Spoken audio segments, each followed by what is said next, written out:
Now, not everyone is as fortunate as me in having such a well-equipped workshop.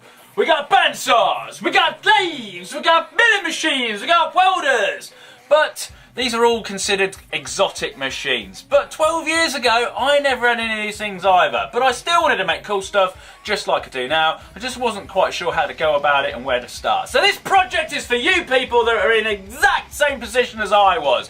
Now, we're going to make a go-kart because everyone wants to make go-karts and it's a really fun end product to get to. But I'm not going to use any of this flash stuff. No!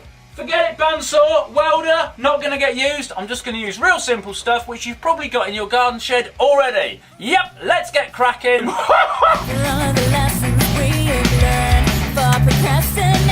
Right, going to need some stuff to make this go-kart. Now, we've got a pit bike engine. I like these, they're nice and small, quite powerful. We've got some go-kart bits and bobs here, of course. Now then, if you was to buy all this brand new, it would cost you about £600. How much? Which for some people is massively over budget, but if you look second-hand, you can get some of this for quite cheap. Get a second-hand pit bike, and of course you get nearly half of it all taken care of, all the engine, chain, sprocket and things like that, and then obviously go-kart bits. There's loads of them on eBay, just go and have a look. Now, if you want to buy these exact bits, I've got this all from a shop called Pit Bike Parts. They know exactly what I have had for this video. Some of it's not on their website, so just give them a call, and then they will be able to, tell you what I've had, and if you want it, you can buy it, obviously. Now, what sort of tools are you going to need for this wonderful project? Well, you're going to need a drill, an angle grinder, that's a must. File to tidy the edges up. Collection of spanners that go up to 19mm. Set of Allen keys, drill bits, obviously. And then just like normal things like hammers, screwdrivers and stuff like that. But anyone's got a toolkit's going to have all that sort of rubbish.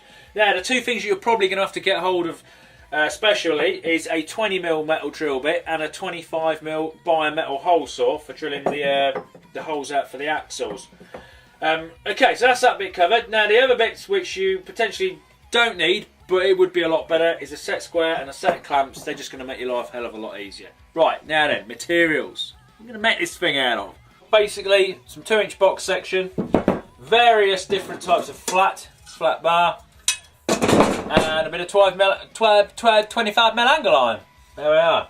Right, that's all the stuff we're going to need. Right, let's get started.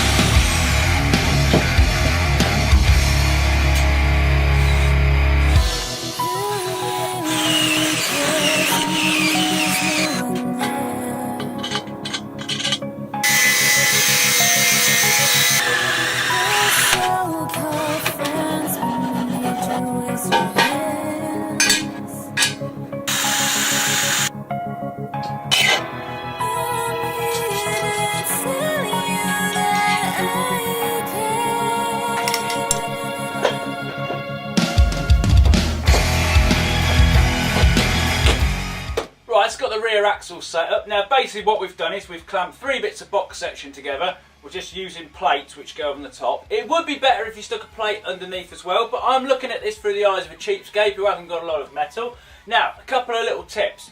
When you cut the box section, rather than just trying to slice it all in one go, as accuracy is going to help you a lot in this, it's good to mark every edge and then cut them individually and flip them round so you don't wander off. And kind of the same when you drill in holes as well. Sometimes it's best to mark the top bits of the box section and at the other side so the two holes definitely marry up, because humans have a tendency of not holding the drill at perfect 90-degree angles and straight down, so you can end up with the bottom hole not lining up with the top one, and especially if you're going to use 2 plates, that is going to cause you problems. Now then, got a rear axle, the sprocket position is fixed on it so we can't do anything about that. The disc brake, which kind of floats around on a bit of a keyway, sits in just there.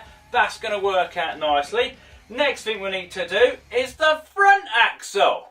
Now the rear axle just sticks straight out, but that's not the case on the front because the little stubby steering axles are kind of sat on an angle. I don't know if you can see that on the camera very well.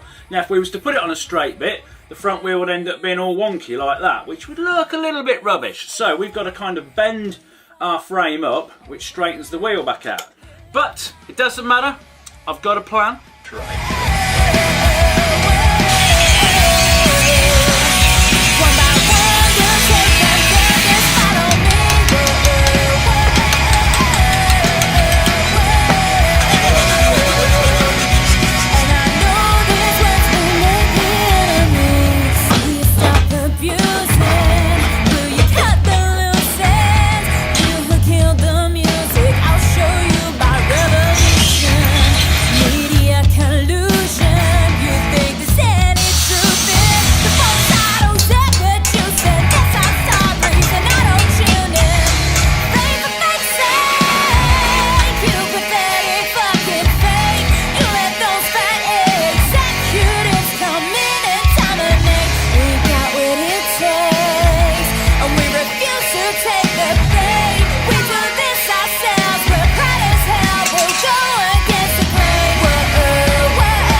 main part of the chassis done. Now this little bit across the front here, we basically cut some big chunks out of the 2x2 box section, angled one of the sides of the cut so we could bend it up, and then obviously that meets the angles that the front wheels sit at.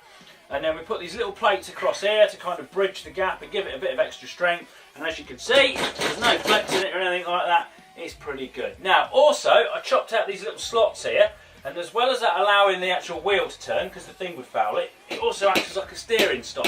So you can't like cross everything over and get it all in a big bit of mess. Now these bits stick out here because I'm probably going to stick a bar across the front here, so if I hit anything, wheels don't take it in all the steering system. But I think the next job is to mount the engine. Now, most DIY go-karts kind of use those like lawnmower derived engines, and they sit kind of just above the axle, which is great because there's plenty of space around here. The chain drive comes straight off them, straight onto the axle. They've got a little auto clutch in them, everything's good. But they're not that powerful, they sound like lawnmowers, and they've got no gears. So, as you know, I like using these pit bike engines, but there's a reason for that. They're pretty cheap. They've got a reasonable amount of power, and they also come in a few configurations. Now this one is a semi-auto one, which basically means it's got 4 gears but there's no clutch. The clutch is activated on the gear lever, so as you push the gear lever it kind of depresses the clutch and then whacks the gear in on like the kind of the latter stage of that. Now then, as far as mounting it, it's a little bit different to the lawnmower ones because it can't sit exactly above the axle. But there is a solution. So what we're going to do, we're going to stick some bars. There's some little mounting points under here, there's 4 mounting points. We're going to stick a bar across there and then another bar down here which can come off these fixing points at the side here.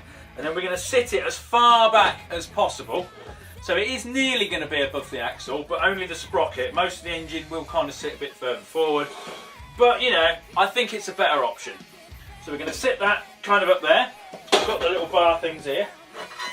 Now, because these are quite powerful and I've got a fair amount of torque, I've had to strengthen the bar with a little plate on the side so it gives it an angle, because I've kind of built this before as a little test to see if everything worked, and on full rev this actually bent because the engine wanted to pull itself down towards the sprocket. So as you can imagine, that's going to sit in there like that, and then we'll get another bit which will sit near the front, and then this is going to sit right here just above the sprocket, as close to it as possible.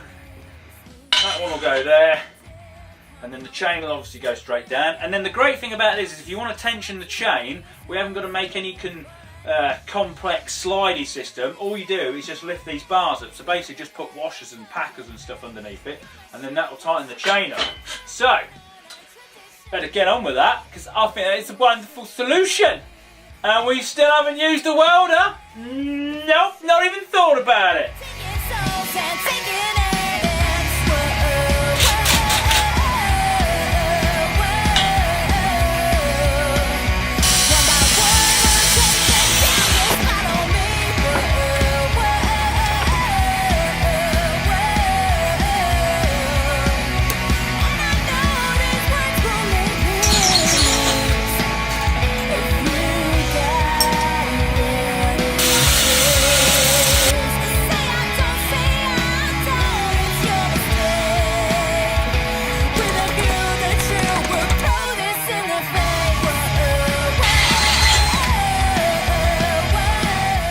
Right, this video is about 10 minutes, so I'd say that's enough for part 1. We've got a nice solid engine, we've got a nice solid frame. Jobs to do, obviously finish it off. Steering, brakes, accelerator, fuel, electrics, all that malarkey. But I've had a word with Mum and she said we're doing alright. See you in the next part. Look, it's good. See? I'd say.